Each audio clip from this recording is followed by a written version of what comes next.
क्या वाकई ताज महल बनाने वाले मजदूरों के हाथ काट दिए गए थे या ये सिर्फ एक अफवाह है?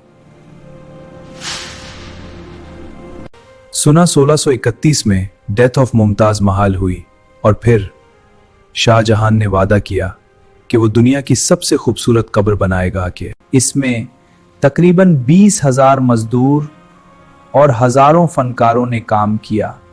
पूरे 22 साल लगे। लेकिन ये बात कि मजदूरों के हाथ काट दिए गए, इसका कोई मजबूत तारीखी सबूत नहीं है, बल्कि हकीकत यह है कि वही कारीगर बाद में दूसरी इमारतों में भी काम करते रहे। अगर ऐसा होता तो वो दोबारा काम कैसे करते?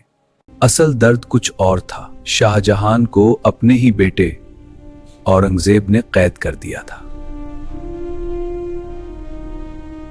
और वो ताजमहल को सिर्फ एक खिड़की से देखता रहा। तुम्हारे ख्याल में मोहब्बत की सबसे बड़ी निशानी क्या है? ताजमहल या कुछ और? कमेंट करो और फॉलो करो हिस्ट्री चैनल।